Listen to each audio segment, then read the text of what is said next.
ಮಾಧ್ಯಮಗಳಲ್ಲಿ ನೋಡಿದ್ದೀನಿ. ಅದು ಮುಖ್ಯಮಂತ್ರಿಗಳು ಮತ್ತು ಹೈಕಮಾಂಡ್ಗೆ ಬಿಟ್ಟಿರ್ತಕ್ಕಂಥ ವಿಚಾರ.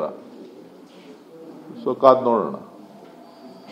ಏನಾದರೂ ಪುನರ್ರಚನೆ ಆದರೆ ನಾಯಕತ್ವ ಬದಲಾವಣೆಯ ಪ್ರಶ್ನೆ ಇಲ್ಲ ಅಂತ ಹೇಳಿ ಚರ್ಚೆಗಳಾಗ್ತಾ ಇದೆ. ನಿಮ್ಮ ಅಣ್ಣವರು ಕೂಡ ಸಿಎಂ ಆಗಬೇಕು ಅನ್ನುವಂಥದ್ದು 2.5 ವರ್ಷ ಆದಮೇಲೆ ಸಿಎಂ ಆಗಬೇಕು ಅನ್ನುವಂಥದ್ದನ್ನು ಮುಂದಿಟ್ಟಿದ್ದಾರೆ ಹೈಕಮಾಂಡ್ ಮುಂದೆ. ಸೊ 2.5 ವರ್ಷ ಆದ್ಮೇಲೆ ಆಗ್ತಾರೆ ಅನ್ನುವಂಥ ಚರ್ಚೆಗಳು ನಿಮ್ಮ ಪಕ್ಷದಲ್ಲೇ ನಡೀತಾ ಇದೆ ಸರ್. ಈಗ ಏನಾದರೂ ಪುನರ್ರಚನೆ ಆದರೆ ನಾಯಕತ್ವದ ಬದಲಾವಣೆ ಇಲ್ಲ ಅಂತ ಹೇಳಿ ನಿಮ್ಮ ಸಚಿವರುಗಳೇ ಹೇಳ್ತಾ ಇದ್ದಾರೆ. ಇದರ ಬಗ್ಗೆ ನನಗೆ ಮಾಹಿತಿ ಇಲ್ಲ. ಏನೇ ಇದ್ರೂ ಕೂಡ ಪಕ್ಷದ ಹೈಕಮಾಂಡ್ ನಿರ್ಧಾರ ಮಾಡ್ತದೆ ಹೊರತು ಬೇರೆ ಯಾರು ಅಲ್ಲ.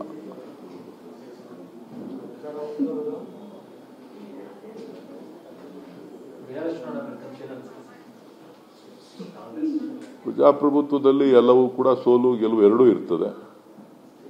ಇವತ್ತು ಏನು ಚುನಾವಣೆ ಪೂರ್ವವಾಗಿ ಏನು ತಂತ್ರಗಾರಿಕೆಯಿಂದ ಗ್ಯಾರಂಟಿ ಯೋಜನೆ, ಏನು ನಮ್ಮ ರಾಜ್ಯದ ಗ್ಯಾರಂಟಿ ಯೋಜನೆಯನ್ನು ಅಲ್ಲಿ 2 ತಿಂಗಳಿರ್ಬೇಕಾದ್ರೆ ಅನುಷ್ಠಾನ ಮಾಡಿದ್ರು. ಹಾಗಾಗಿ ಮಹಿಳಾ ಮತದಾರರು ಎಲ್ಲರೂ ಕೂಡ NDA ಪರವಾಗಿ ಒಲ್ದಿದ್ದಾರೆ.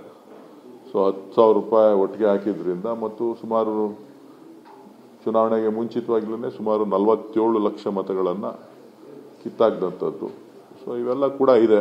ಆದರೆ ಜನ ತೀರ್ಪು ಕೊಟ್ಟಿದ್ದಾರೆ. ತೀರ್ಪನ್ನು ಸ್ವಾಗತ ಮಾಡ್ತೇವೆ.